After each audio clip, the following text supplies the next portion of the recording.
جو زوال نعمت کا باعث بنتی ہے وہ یہ ہوتی ہے کہ اللہ کی نعمت کو صرف اپنا حق سمجھ لینا۔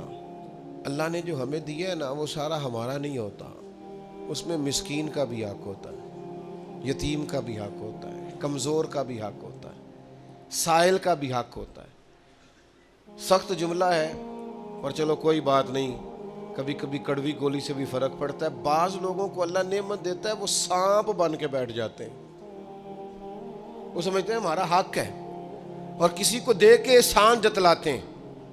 میں ایک محفل میں گیا تو مجھے کہنے لگے 2 عمرے کے ٹکٹ بھی ہم نے دینے ہیں تو آپ نکال کے جائیں۔ میں کہا جنہوں دینے دے چپ کر کے دے دیو، یہ نہیں دیے جاتے۔ آپ نے اس کی فوٹو ہی بنانی ہے، کسی کو عمرہ کرا رہے ہو چپ کر کے دے دو، ختم ہو گئی بات۔ بچیوں کی، غریب بچیوں کی شادی کرانی ہے تو وہ ساری لائنوں میں بنا کے تصویریں بنانے کی کیا ضرورت؟ آپ سانپ بن کر نہ بیٹھیں۔ اللہ نے جو نعمت دی ہے، اور مشکات میں حدیث ہے حضور علیہ السلام نے فرمایا رب تمہیں جو رزق دیتا ہے تمہارے ضعیف اور کمزور لوگوں کی برکت سے عطا کرتا ہے، تو ان کی برکت سے تو تمہیں مل رہا ہے، اور تم تکبر کرتے جا رہے ہو، غرور کر رہے ہو، اور تم کہتے ہو نہیں یہ میرا حق تھا۔ حق نہیں تھا بھائی، خدا نے اپنے فضل سے عطا کیا۔ اچھا پھر کچھ بندے بھول ہی جاتے ہیں، گاؤں سے آ کر پڑھنے والے بھول ہی گئے کہ کس کی ماں نے کتنا زیور بیچا تھا۔ وہ جدی پشتی امیر بن جاتے ہیں، وہ کہتے ہو نہیں جی اللہ دا فضل ہے جی، دادا جی دی بھی بڑی گل سی۔ بھائی دادا جی دی گل صرف زمین نال ہوندی ہے؟ ویسے آپ ایک اچھا انسان کہیں، جھوٹ کیوں بولتے ہیں؟ صحیح بخاری میں حضرت ابو ہریرہ رضی اللہ تعالیٰ عنہ سے حدیث مروی ہے، بڑی مشہور ہے۔ نبی پاک علیہ السلام نے خود ایک قصہ بیان فرمایا بنی اسرائیل کا۔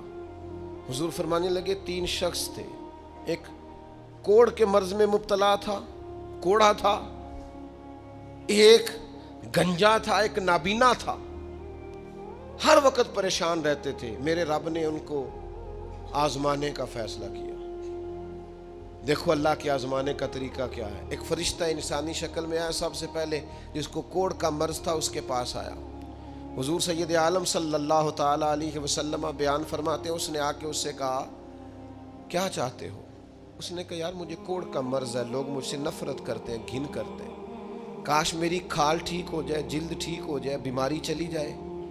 تو فرشتے نے ہاتھ پھیرا، اللہ نے شفا عطا کر دی۔ شفا کس نے دی؟ ہاتھ کس نے پھیرا؟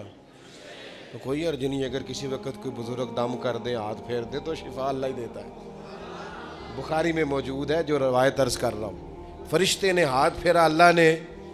اب فرشتہ اس سے پوچھتا ہے پسند کیا ہے، مال کون سا پسند ہے؟ کہنے لگا اونٹ بڑے پسند ہے۔ تو فرشتے نے ایک حاملہ اونٹنی اسے دی اور برکت کی دعا بھی دی۔ اب فرشتہ آیا گنجے کے پاس، جناب کیا چاہتے ہیں؟ اس نے کہا میں گنجا ہوں، سر پہ بال نہیں ہے، اس کی وجہ سے چہرے پہ کوئی حسن بھی نہیں ہے، لوگ گھن کرتے ہیں، کبھی میرے بال آ جائے نا۔ فرشتے نے ہاتھ پھیرا، بال اللہ نے عطا کیے، اس کو شفا ہو گئی۔ اب فرشتے نے اس سے کہا کہ مال کون سا پسند ہے؟ کہنے لگا گائے بڑی پسند ہے۔ فرشتے نے اس کو ایک حاملہ گائے دی اور برکت کی دعا بھی دی۔ اب فرشتہ اندھے کے پاس آیا، کیا چاہتے ہو؟ اس نے کہا رب نے بڑی سونی کائنات بنائی ہے پر میں دیکھ نہیں سکتا، کبھی آنکھیں مل جائیں نا تو ساری رونقیں ہی بحال ہو جائیں۔ فرشتے نے ہاتھ پھیرا، شفا۔ یاد رہے گا مسئلہ، یہ اتنا سا مسئلہ جس میں لوگ بڑی جلدی اڑ جاتے ہیں۔ فرشتے نے آنکھوں پہ ہاتھ پھیرا اور اللہ نے شفا عطا کر دی۔ فرشتے نے کہا پسند کیا ہے؟ کہا بکریاں بڑی پسند ہیں۔ ایک حاملہ بکری بھی دے دی اور دعا بھی کر دی۔ اب وہ جس کو اونٹنی دی تھی حاملہ، اس کی حضور فرماتے ہیں پوری وادی اونٹوں کی بھر گئی، اور جس کو گائیں دی تھی اس کی پوری وادی گائیوں سے بھر گئی، اور جس کو بکری دی تھی پوری وادی ریوڑوں کے ریوڑ بکریوں کے تیار ہو گئے۔ اب رب نے فیصلہ کیا آزمائش کرنے کا۔ میں نے بہت پہلے کہا تھا، بات پھر دہراتا ہوں، زوال امتحان نہیں ہوتا، عروج امتحان ہوتا ہے۔ اصل تو آپ کا پتہ عروج کے دنوں میں چلتا ہے۔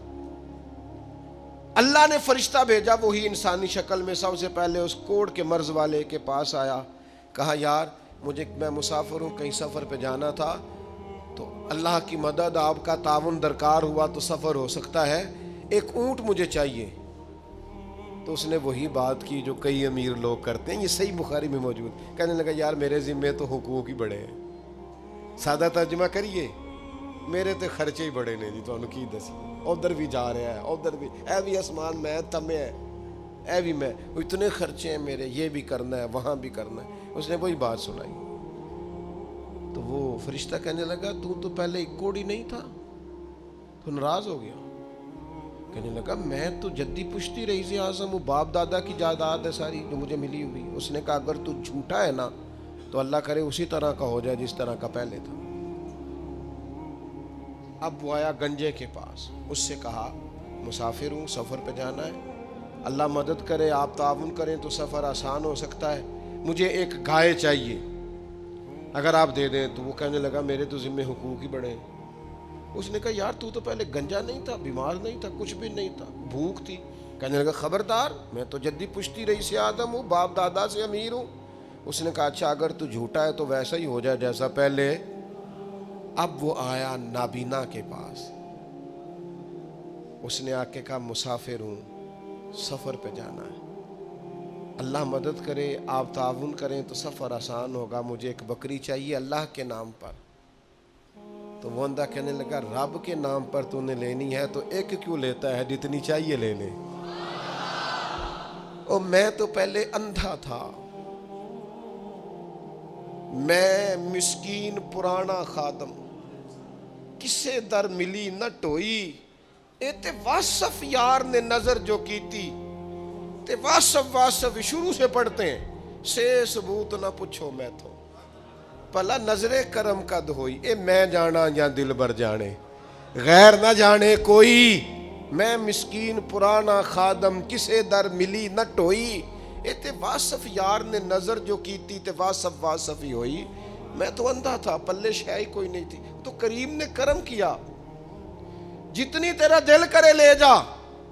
تو فرشتہ کہنے لگا امتحان کے لیے آیا تھا، ایک کی بھی ضرورت نہیں، لیکن تیرے دو دوست امتحان میں ناکام ہوئے ہیں، رب ان سے ناراض ہو گیا، تو کامیاب ہوا ہے اور اللہ تجھ سے راضی ہو گیا ہے۔ وہ دونوں جو تھے امتحان میں ناکام ہوئے تو نعمتیں چھن گئیں، صحت چھن گئی، پھر کوڑے، پھر گنجے ہو گئے۔ اس کو اللہ تبارک و تعالیٰ نے اور عطا کیا۔ زوال نعمت کب ہوتا ہے؟ جب لوگ راہ خدا میں خرچ نہیں کرتے، غریب کا، مسکین کا، لاچار کا خیال نہیں رکھتے۔ جیسے جیسے پیسے آتے جاتے ہیں ذاتی خرچے بڑھتے جاتے ہیں، ذاتی معاملات ہی بڑھتے جاتے ہیں۔ آہستہ آہستہ لوگ کہتے ہیں اوہ جی آپ کو پتہ ہے نا، پھر ہمارا گھر بڑا وسیع ہے تو بڑے مسئلے ہیں، تو بڑے خرچے ہیں، تو بڑی چیزیں ہیں۔ بھائیو، زوال نعمت کے معاملے میں اپنے رب کا خوف پیدا کریں، اللہ سے ڈریں ہر وقت۔ جب تک نعمتیں نہیں نہ ہوتی تو گزارا ہو جاتا ہے، اگر ملنے کے بعد چھن جائیں تو پھر تکلیف بہت زیادہ ہوتی۔ تو زوال نعمت سے بچنے کے لیے تکبر سے بچیں، ناشکری سے بچیں، ناقدری سے بچیں، اور پھر صرف اپنا حق سمجھنے سے بچیں، اسے بانٹیں، عاجزی میں رہیں، شکر میں رہیں۔ آپ محسوس کریں گے کہ لَإِن شَكَرْتُمْ لَأَزِيدَنَّكُمْ، اگر شکر ادا کرو گے تو میں نعمتوں میں اضافہ کر دوں گا، نعمتیں محفوظ بھی ہو جائیں گی، ان میں اضافہ بھی ہوگا۔ ہر وقت نبی کریم شکر ادا کرتے، ہر وقت صحابہ اور اہل بیت مقام شکر پر فائز رہتے۔ یہ مقام شکر انسان کو زوال نعمت سے بچاتا ہے۔ اپنے آپ پر غور کریں، اگر کوئی بھی نعمت موجود ہے، وہ اولاد کی صورت میں ہے، وہ صحت کی صورت میں ہے، وہ بہن بھائی، ماں باپ، دوست احباب، بیوی بچوں کی صورت میں، جو بھی انعام اللہ کے موجود ہے، اس میں کبھی تکبر کا شکار نہ ہو، خود پسندی کا شکار نہ ہو، کبھی کوئی ایسا کام نہ کریں جس سے اللہ تعالیٰ کی ناراضگی کا موجب بنے۔ اللہ تبارک و تعالیٰ ہمیں عمل کی توفیق عطا کرے۔